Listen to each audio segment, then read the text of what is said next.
Live on YouTube now, Ooh, Andrew, in a hello, couple of YouTube. seconds. Yeah. Yeah, all Recording in yours. progress. Great. Well, thank you very much for inviting me here to speak about my project. I hope you're all had a good lunch and are enjoying the conference so far.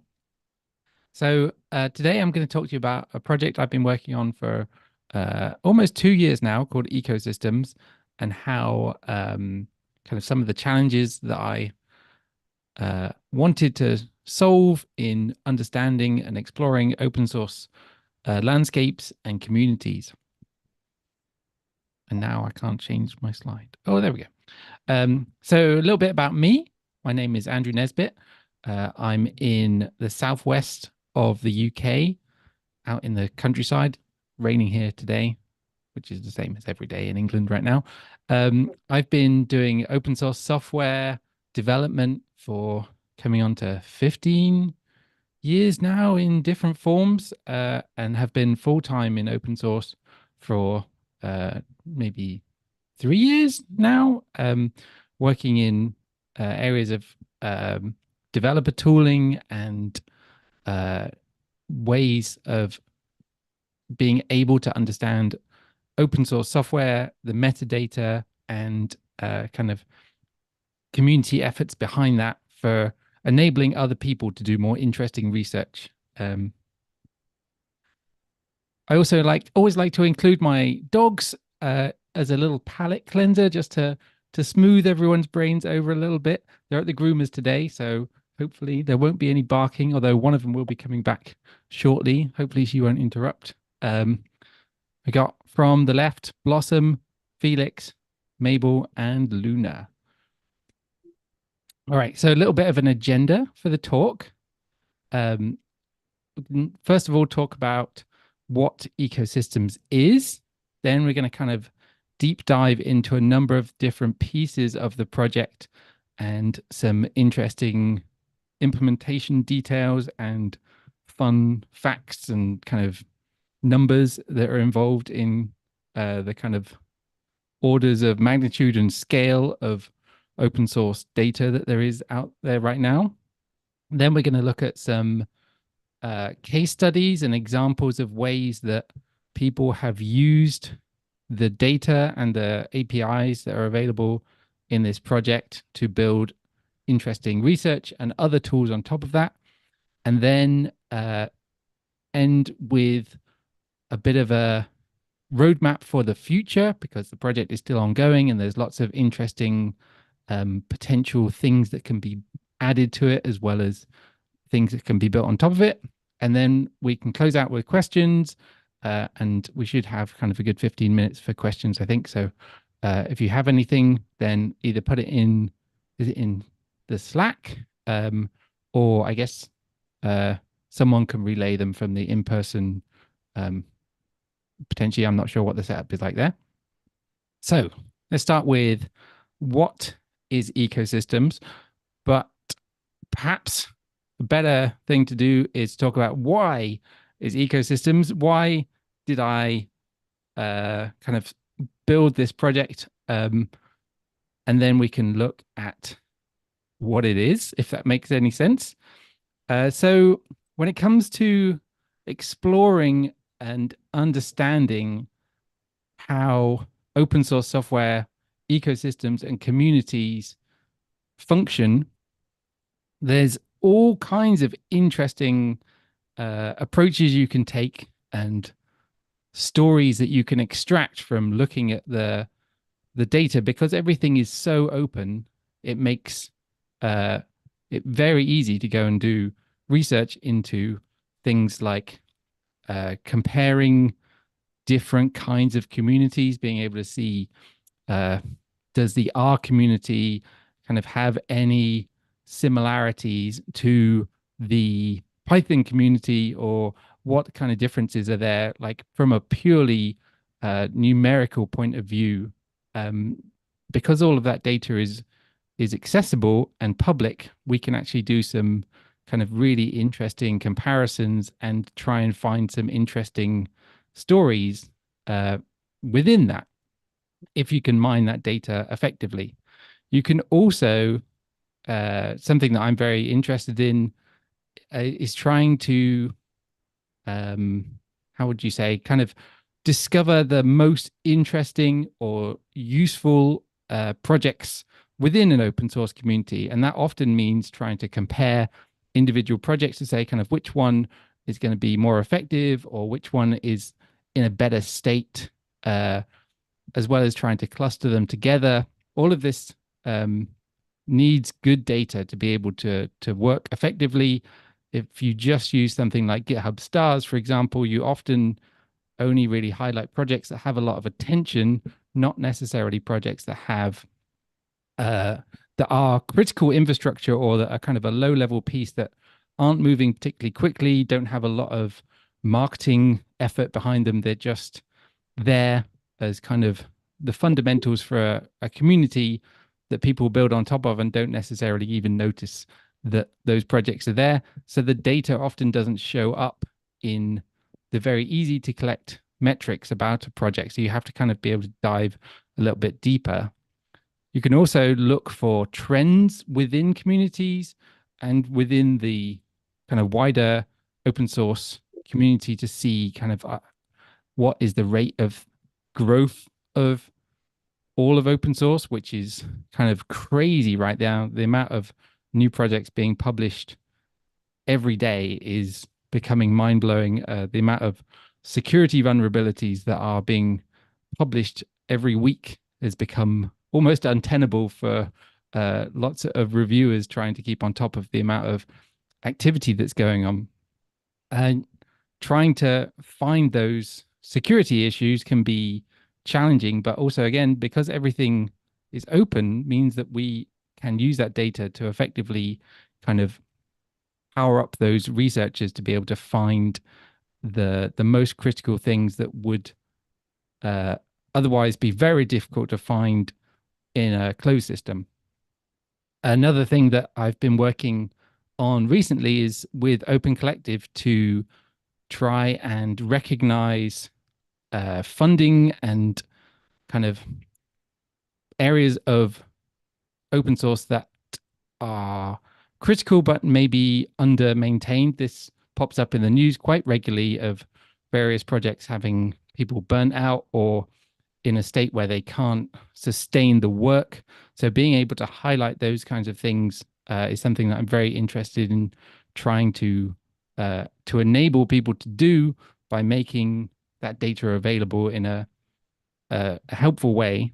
And ultimately, what all of these things are pushing towards is kind of, if you have the data, you can make kind of data-based decisions, and that then enables you to kind of reason about why you think those things should be done, as well as being able to track that data over time and see like, okay, well, when we injected funding into this project or when we put extra maintenance or security work into these projects, did we actually see in the data the kind of change that we would like?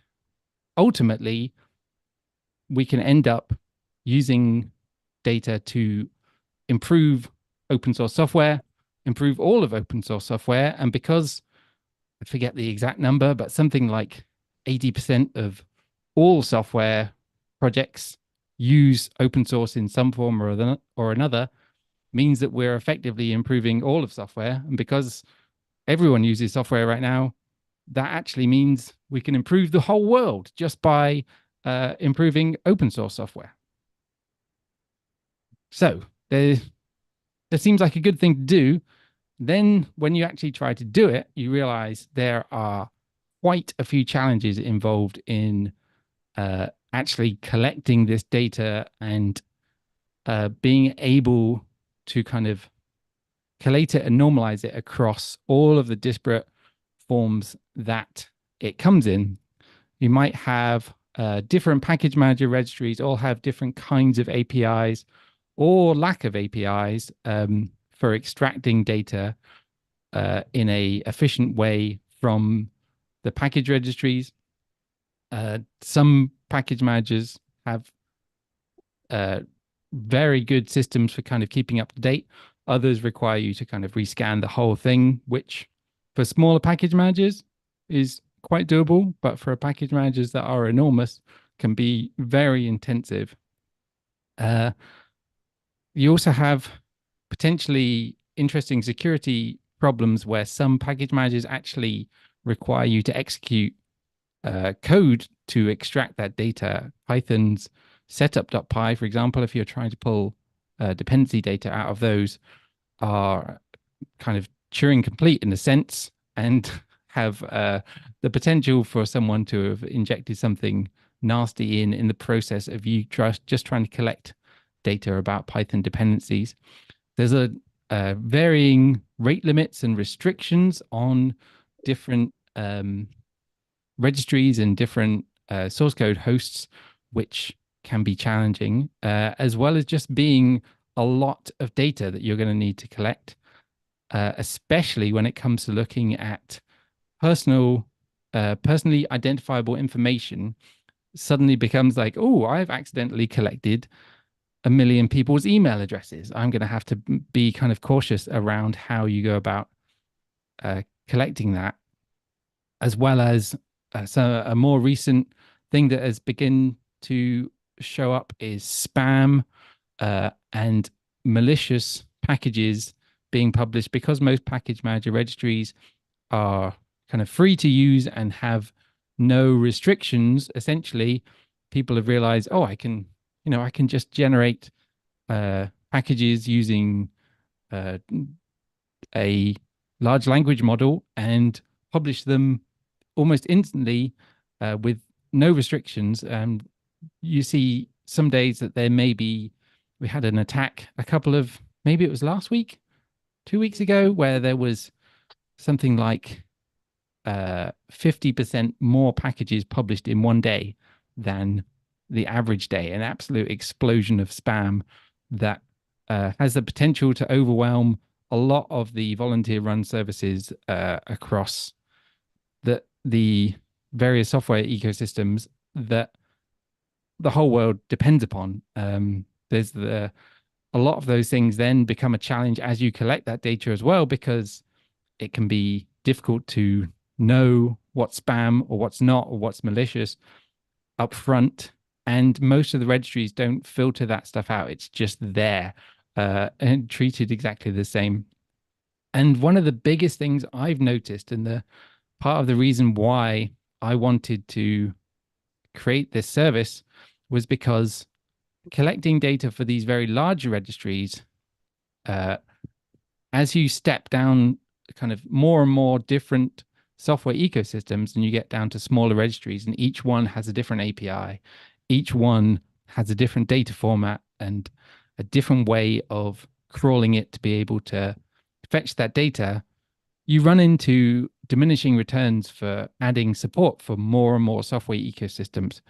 So often there will be data sets or tools that people have built that will support a couple, maybe a handful of ecosystems, and then will stop because of how much work it is to support all of the smaller ecosystems, which to me feels like a shame, because the size of the ecosystem is often not relative to the impact that it has. If you look at something like the bioconductor registry, which is primarily software for the biomedical science community, maybe 14,000 or less software packages compared to something like 2.3 million in NPM looks small, but actually those small number of packages have a huge impact on biomedical science research. So that doesn't mean that those packages are unimportant just because there's less of them.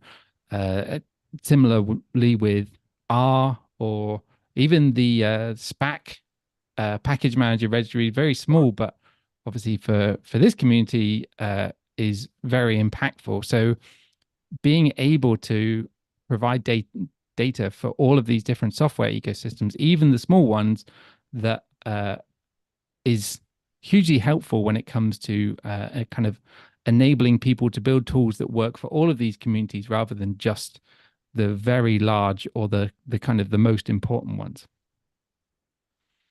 So Ecosystems is what I built to try and solve this problem. It's a set of tools and open data sets which are designed to support, sustain, and secure critical digital infrastructure. What does that mean? So I'm basically trying to crawl and normalize data about various kinds of types of objects within the software ecosystems and try to provide them in a standardized format across each different ecosystem so that you have one API or one data format that works for all of them and also makes it easy to add in more and collect that and have that then monitored on an ongoing basis. Right now, I've got support for 34 different package manager ecosystems. Also collecting data from forges, which is things like GitHub, GitLab, Bitbucket, and the source code directly, not just the packages that are published out from them. The issues, pull requests, commits, and security advisory data. Oh, one of the poodles has just come back from the group. Up we go, Mabel. Sorry about that. And all of that is normalized across the various forges into one standardized format so that you can do analysis regardless of which source that data came from. That might mean that sometimes some fields don't have anything because that registry or that forge didn't have that feature, but I tried to make it so that it should provide you the kind of a base layer data for each one of these things, because in general, most package managers work from a data model that is very similar. They may have some extra features, but the kind of core model is very similar regardless of the package manager. I've also built a number of tools which are available as kind of HTTP APIs that you can call. There's no restrictions on these things. So they're set up and designed to be able to scale up to handle very large amounts of processing, because there's a lot of to be able to handle all the existing open source software. And I'm also then mining for each one of the source repositories I find. I'm mining dependency data and graphs from those individual projects to try and connect the dots and to graph out how all of these software projects are connected together. All of the source code is AGPL licensed, and all of the data is Creative Commons licensed. So it's all open and free to use, to expand on, to modify as you like. To give you an idea of the scale, these numbers are kind of from a couple of days ago, after the project has been running and collecting for coming up to 2 years now. So there's approximately 9 million packages across the 34 different software ecosystems. Of those packages, about 100 million versions have been discovered. So that's, like approximately 100, what's that? 10 versions per package total. I'm not going to try and do maths live during a talk because my brain is not there right now. And then in terms of software repositories, primarily these are from GitHub, but there's a good number elsewhere as well. The 200 million public software repositories. They're not all open source, as in having a open source license, but they are public in the sense that I was able to crawl them and collect metadata about them, including whether or not they have a license. And then I've been slowly working through those to collect all of their issues, their pull requests, their commits, collecting activity events from forges as well. So that's like the data around who pushed when, or if people are commenting on issues and pull requests in a time series like way. Security advisories, nowhere near as many, but still a very rapidly growing number, up to 17,000 security advisories across the various software ecosystems. I've also been mining Docker images primarily from Docker Hub as the key kind of public space for hosting Docker images and containers. Total amount of data right now is about 12 terabytes, all in Postgres, which has probably about a terabyte's worth of indexes just to make that functionally queryable at runtime. And the APIs right now, which are live on the internet, are serving approximately 300 million requests per month, which is it's a good amount. It certainly keeps me up at night sometimes trying to scale that up, but luckily all of this data is very cacheable, so Cloudflare is doing a lot of heavy lifting to keep those things performant and useful. And what kind of things can you do with this? So you can find like what are the critical packages to a software ecosystem? What are the packages that are kind of unseen infrastructure? That's like things that are heavily used within a community but have very little in form of attention or activity. And these are often things that we see pop up in the news when everyone is surprised that the maintainer is burnt out and unable to kind of fully commit to keeping that project running because no one really noticed that those things were those projects needed any effort because they kind of are just in the background ticking along. Just it seems like just fine, but because it seems fine, then no one goes looking. And again, like trying to find the people behind projects is actually quite achievable with this data as well. To understand kind of where people are spread across different communities, or are there clusters of key people that are doing a big chunk of maintenance work.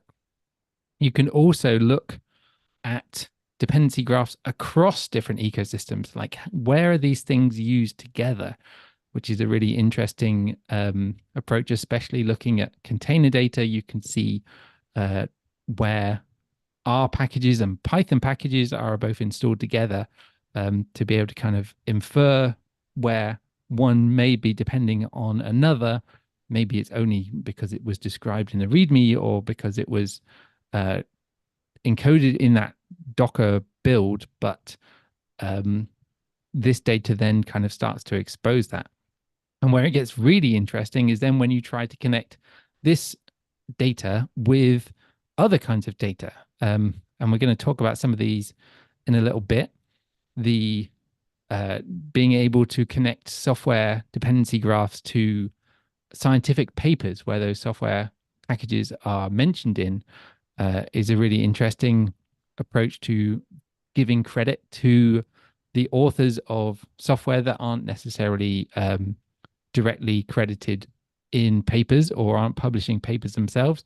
Looking at funding data enables you to understand where money is flowing or not flowing within an ecosystem, and lots more potential ways of kind of using this data to mine out interesting areas of that would otherwise be quite difficult to put together at a large scale. So let's have a look at some of the services as it's broken up into a number of chunks to make it a little bit more manageable to work with, that I think are notable.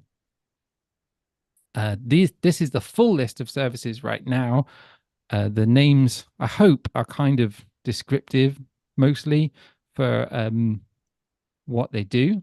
Each one is listed on the ecosystem's website and documented with relevant API documentation. And if the service has a kind of a data collection aspect, then an open data release along with it. Oh, hello. Parts of this. Oh, That's interesting. Let's oh no, okay, that's fine. There was an image over here. It's gone, but we don't need that. So one of the key services is the packages service. This is the service that indexes package manager registry data.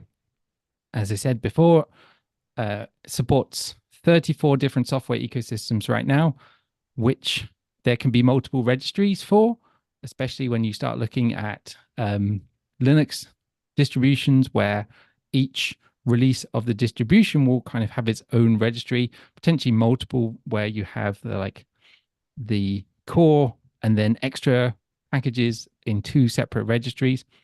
Right now, there's about 9.5 million packages in the service, 101 million versions. And then if we look at the dependencies that each version describes, that table ends up being 1.2 billion links between those graphs, which is a significant amount to look at.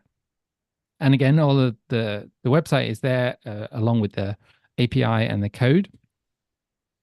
Then we have a parsing service. This doesn't collect data itself, but instead just provides an API where you can give any one of these files, or you can pass in a zip or a tarball or similar and say, can you just tell me all of the dependencies in any of these files types that are recognized as being a manifest file? All of these can then come out in a standardized format describing the ecosystem and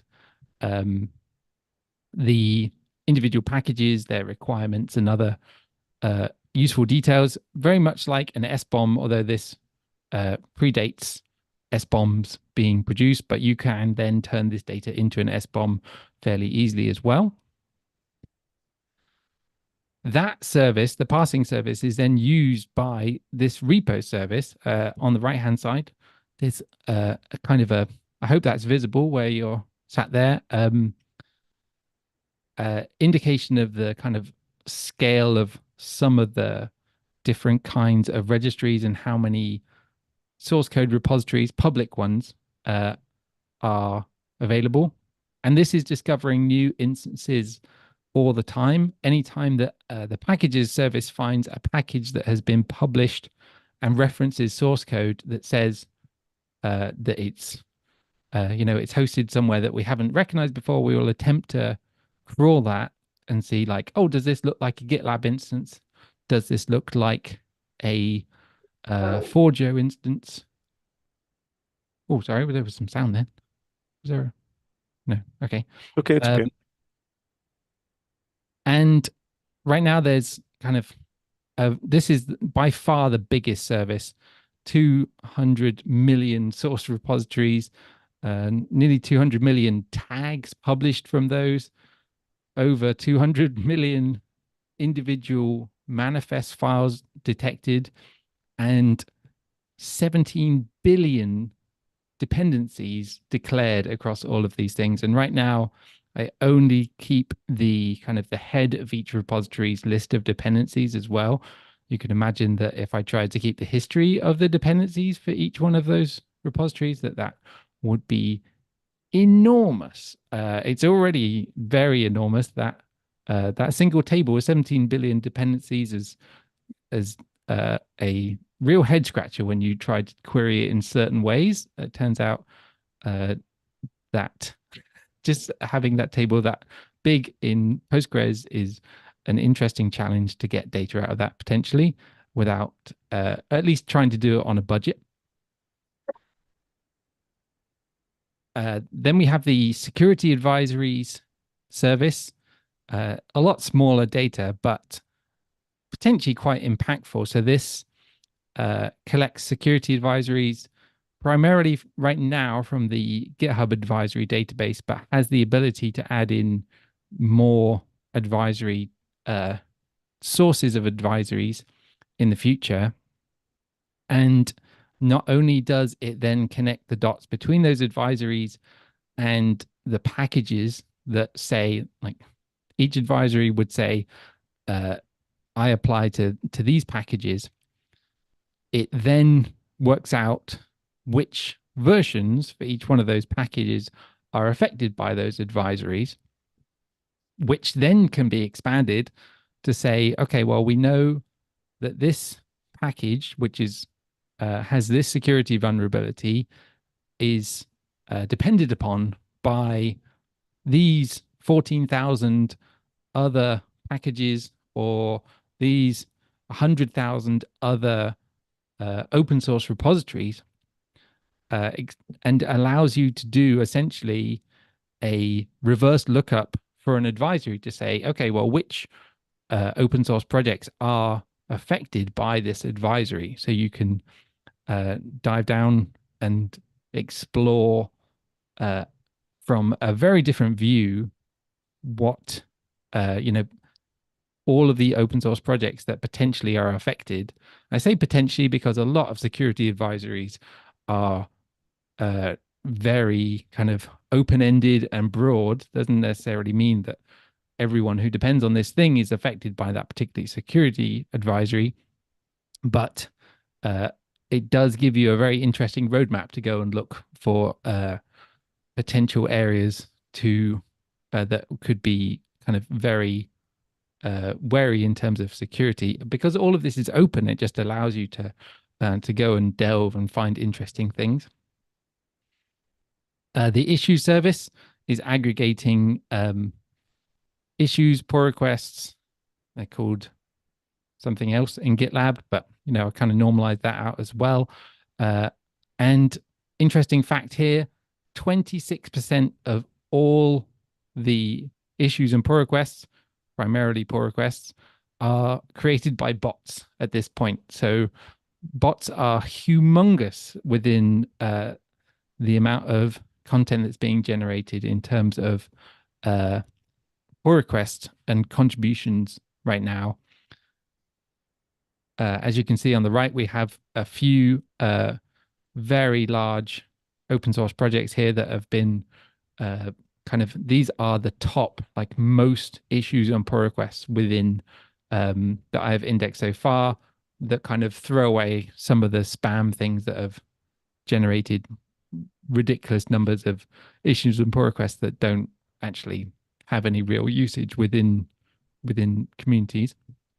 Similarly, for commits, lots and lots of data there as well. 345 million commits that have been counted. About 6% of those authored by bots, which is interesting. The amount of actual commit activity much lower than the proposed amount of activity in terms of pull requests, or lots of people aren't using pull requests as part of their workflow. As well as we see kind of the average number of commits across all repositories and number of committers, which is definitely pulled up by people using Git repositories as databases. As you can see on the right hand there, CocoaPods has kind of 46,000 contributors, unique email addresses essentially within that single repository, definitely pulling up the average a little bit there. But there is a lot of data in some of these repositories that can be pulled out. And one of my favorite services is the Docker service. This is mining and generating SBOMs for each public Docker image on hub.docker.com. And it's using a tool called CEST, which is from Anchor, that generates an SBOM by analyzing the the whole file system within that Docker image to look for any known packages. So I've indexed about nearly 500,000 Docker images at this point. It's quite CPU intensive, as you can imagine, pulling those things down, as well as very rate limited. So I can do about 1 per second without doing some interesting kind of balancing of different API keys to try and increase that rate limit. And those have been downloaded, what's that, 300 billion times, an enormous amount of downloads for Docker images. Often you don't realize how much extra your packages may be being downloaded because the Docker number it's pulled from a package manager registry once. It has then wrapped that up into the kind of the layer of that Docker image and served that, never hit that registry, upstream registry again. So there's some interesting data there for maintainers to be able to kind of get an insight into how many times their packages may be downloaded outside of the registry service, or if their registry service doesn't have any, some software ecosystems don't have download stats for their packages. So this gives a good proxy to kind of see, oh, how much is my stuff being used, at least within people that use Docker. And that's found kind of 1 million different packages that actually would be packaged up and used in Docker images,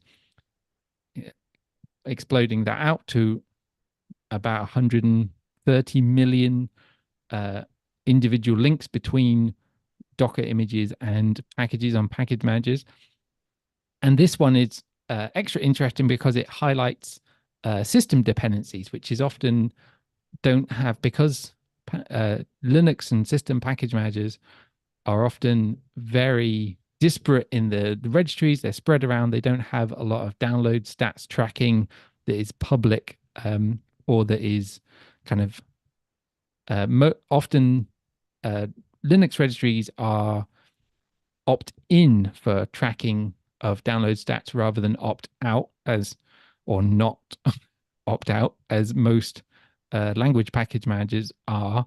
So getting stats for the amount of usage for these packages, especially in something like Debian, is actually quite difficult unless you're running a popular registry yourself, and then you can look at your server logs. So this actually gives some insight into some of the most popular and most used packages. And as you can see, some of those Debian packages on the right-hand side are downloads in the billions just from within Docker images. So you can imagine how popular they are and the kind of blast radius that they can have if they do have security advisories or maintenance issues. And mining this data kind of then highlights that and brings it into focus, whereas previously it might just kind of not be noticed as critical infrastructure. Okay, how are we doing for time? I can't see my own clock. All right. Yeah, you're about 40 minutes in, so well, excellent. 35. Yeah. So we'll have a look at some case studies. These are projects that either I've worked on or other people have worked on using the data from the Ecosystems project to do some interesting analysis or to build a tool on top of them.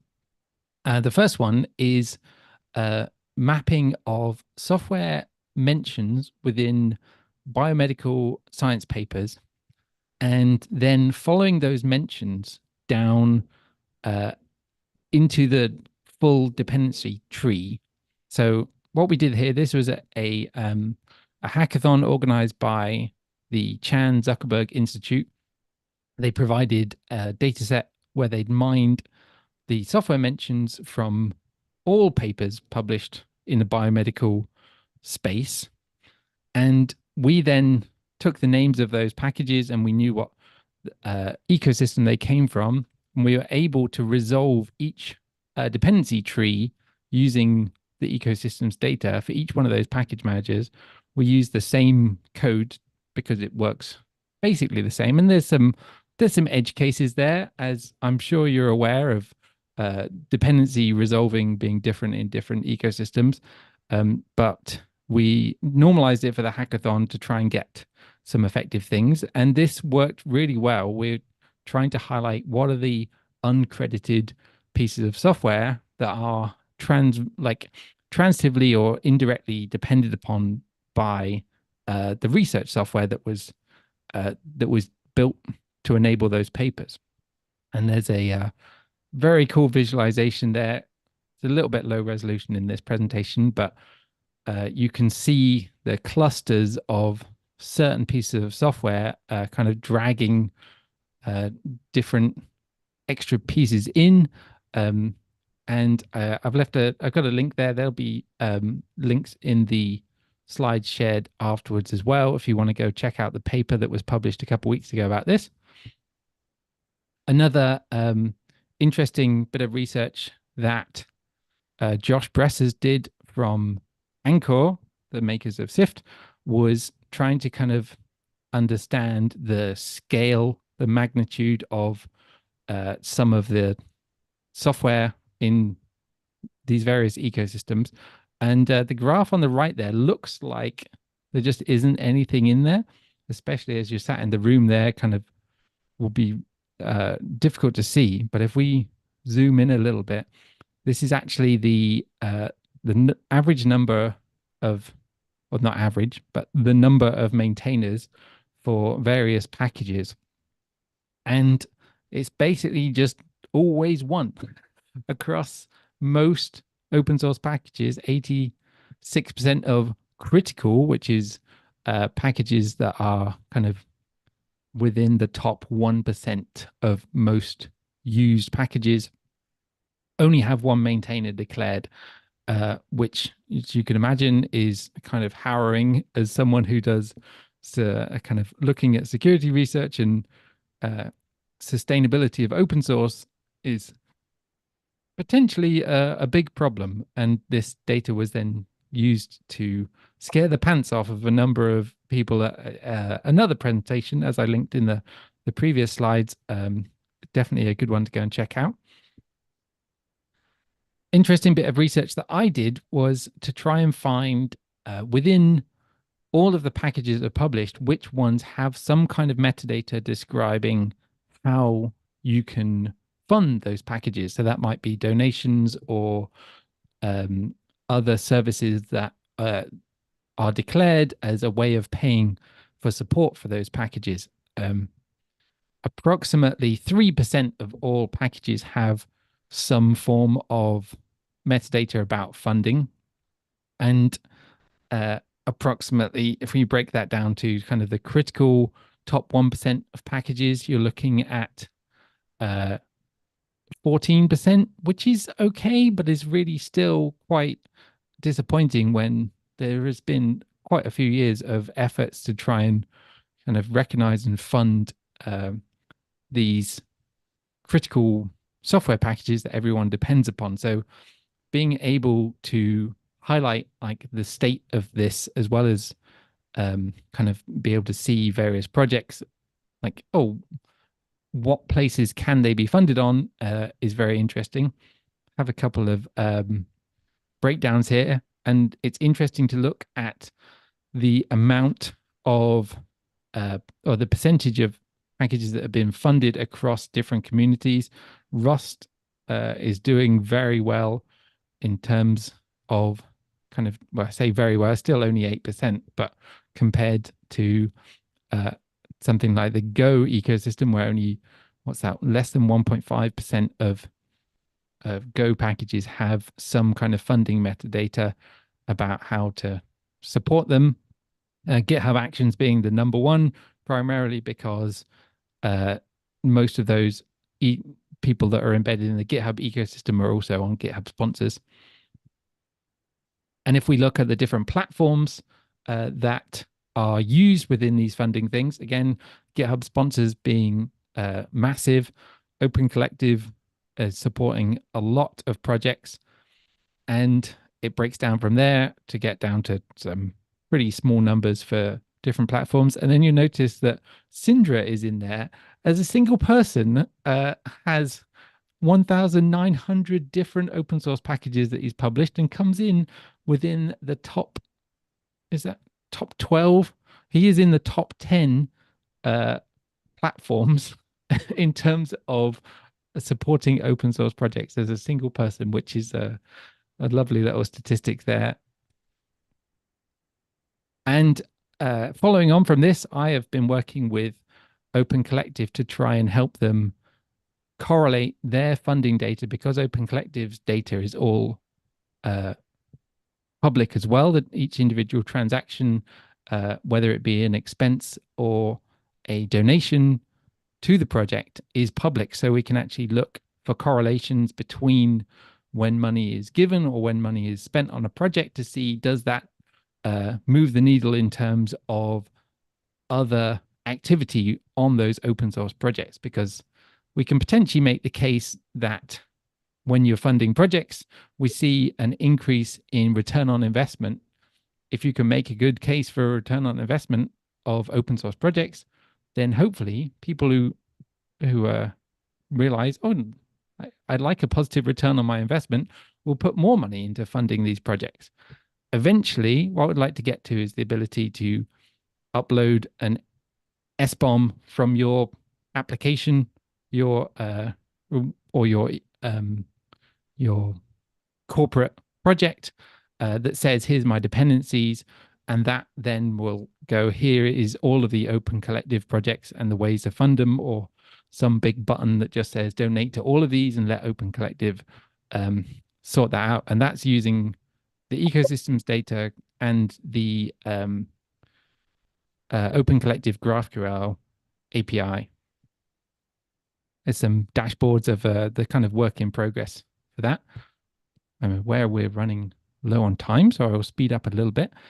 Another fun little project was using the data from opensustain.tech, which is a collection of open source projects, primarily science, around climate change and sustainability.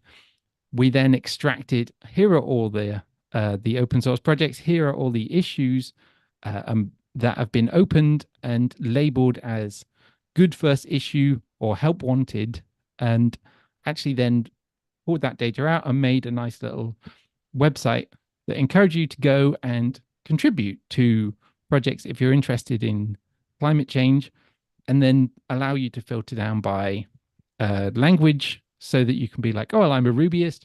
I want to contribute to software that is helping tackle climate change.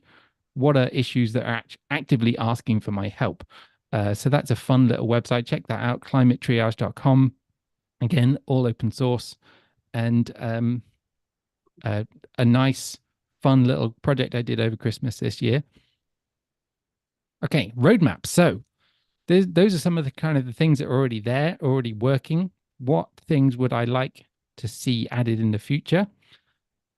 More data around copyright and licensing within these various projects. So actually mining for all of the copyright headers within individual files and individual packages, and each version of each package as well, the 100 million. I'd like to be able to pass and record the release notes so that you can actually see like what are the described changes between each version for projects. Connect that data with the OpenSSF scorecard data so that you'd be able to see like what's the kind of security posture of each project. Some ways of classifying and searching for projects more effectively. Right now, it's basically all or nothing with the ecosystems data. It's designed for research, but it would be nice to be able to say like, oh, can you show me, can I just do a full text search, or maybe even a chatbot that I can have a discussion with about open source data, and it do some classification kind of work to try and focus that down rather than just be like, well, here's everything, because that's how that works right now. I'd like to add in support for more package managers, especially system package managers. I've got a number of Linux package managers, but there's a lot more there, and it's just a case of kind of diving in and digging that out. Also, there's a new project called FOSS Foundations, which is trying to provide metadata about software foundations and which projects they support or they kind of house. And so that would be really cool to be able to go like, here are the to get that data into ecosystems as a connection to these packages are effectively part of these software foundations. And then those massive tables of dependency data, it feels like there's a interesting load of different ways of mining that might be powerful. Things like, as a maintainer, I would like to know who depends on my open source project. What versions are people using? Are they directly depending on my thing, or is it being pulled in transitively? And if it is, then which packages are pulling my library in but being used by other people? I know that I've got a security vulnerability I'm about to announce, and it affects these versions. Like, which open source projects are depending on those versions? Do I need to reach out to them and be able to say, like, hey, just an FYI, before I publish this, that you should upgrade to avoid this security advisory? Are there things that are holding back people from upgrading my packages? You know, like someone is pinned to an old version of this thing, and so they're stopping upgrades because they have a backwards compatibility problem, perhaps. Another interesting aspect there is, are people actually merging my Dependabot updates?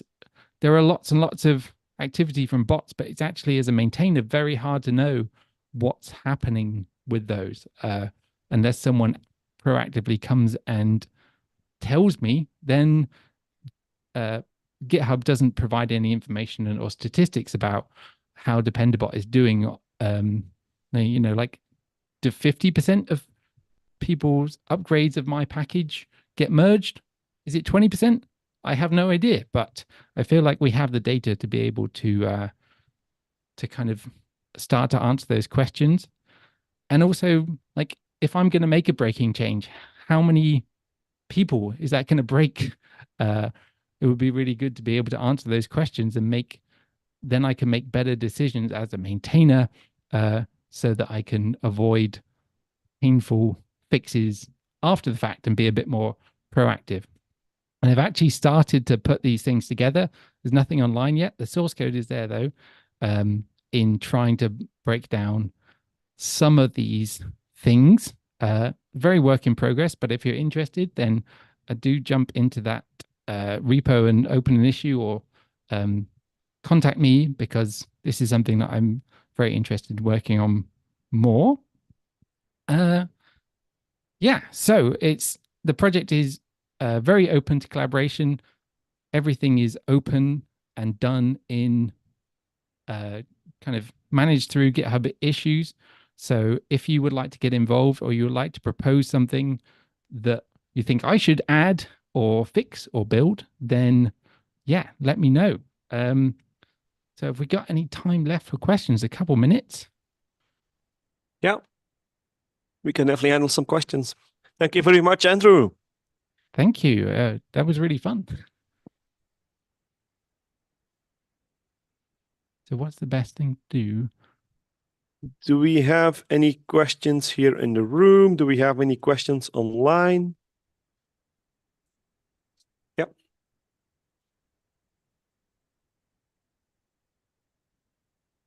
I'm curious if this is not proprietary or anything. What software did you use to do the what software did you use to do the mining of various, like, websites and stuff? So the tooling is mostly Ruby code. The mining from individual registries is essentially mapping of whichever API endpoints are, going to return, like, give me a list of all of the packages, and then give me more information for each one, and then the same for each individual version, give me the list of versions, things like that. And so that is mapped into the packages service primarily. And then there's a very similar set of mapping code in the repo service, but for forges rather than package manager registries. And the parsing code is something that I wrote quite a few years ago for another service that I worked on called Libraries.io, which is a search engine for packages. And I've essentially kind of revamped that project and brought it back to life again as Ruby code, where that is reading files off disk and going, oh, what does this file name look like? Something that is a known package manifest file. I will pass that and try and work out, all the individual dependencies within that. So all of that is totally open and available to use as individual pieces, or you can just use the APIs to do the work for you. The parsing service tries to do a lot of that, so that you can literally just be like, here's my URL to a zip file. Just tell me what dependencies are in it. Thank you. Anyone else? Any other questions?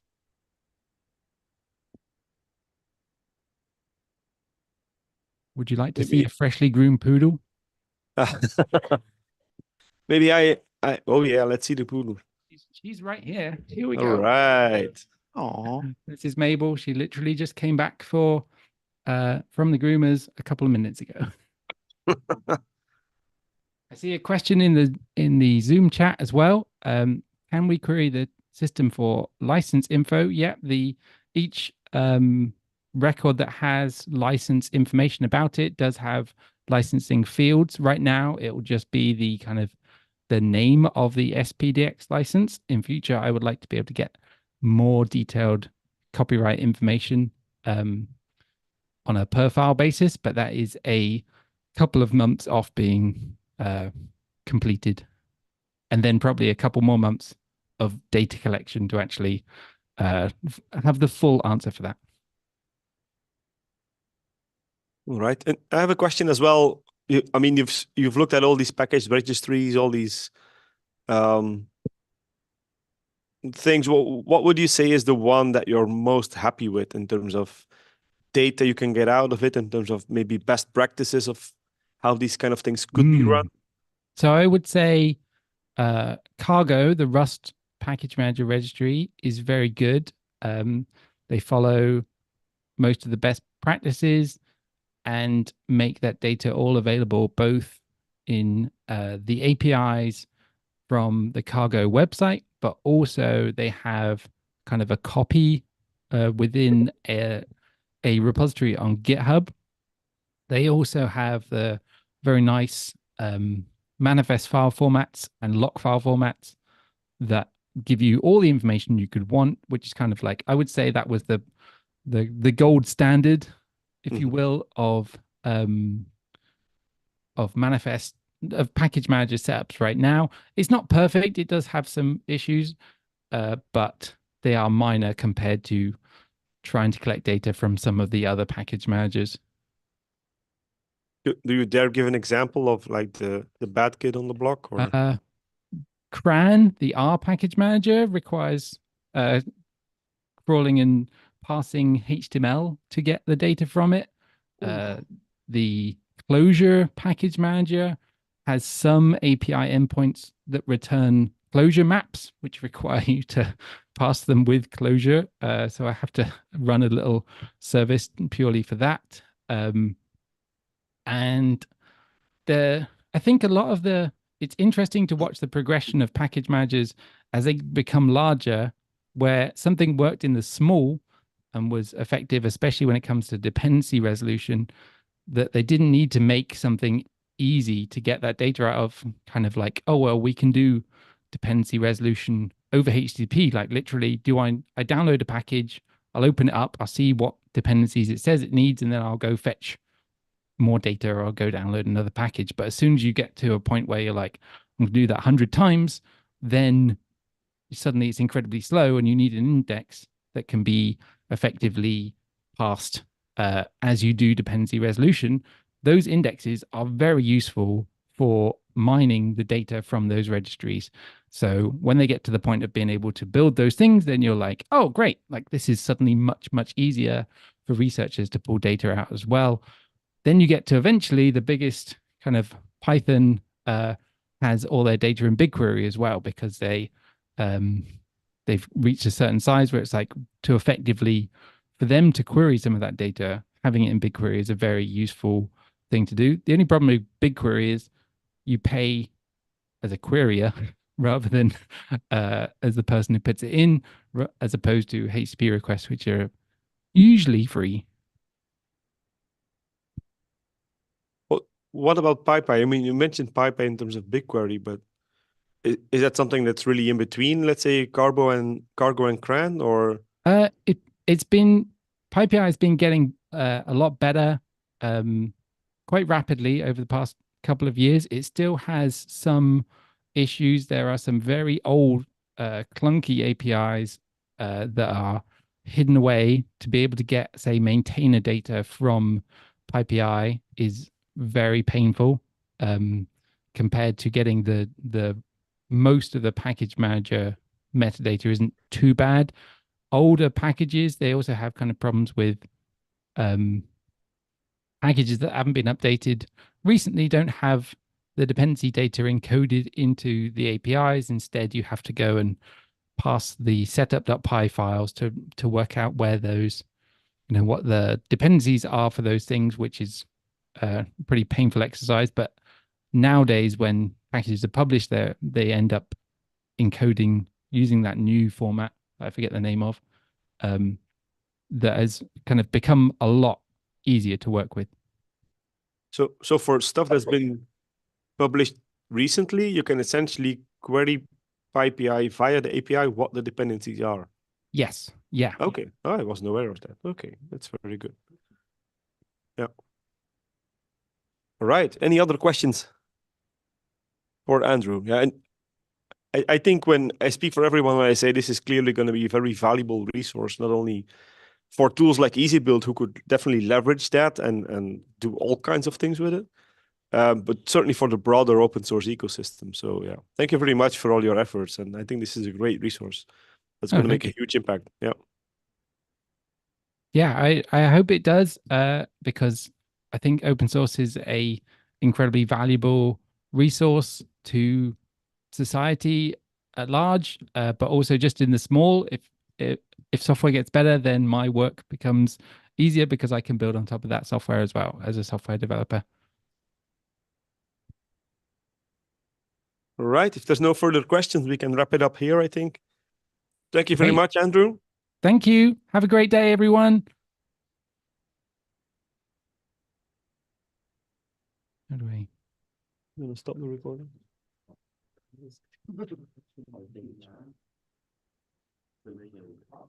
In the stream. I don't have it open. So. Yeah. Excellent. Okay.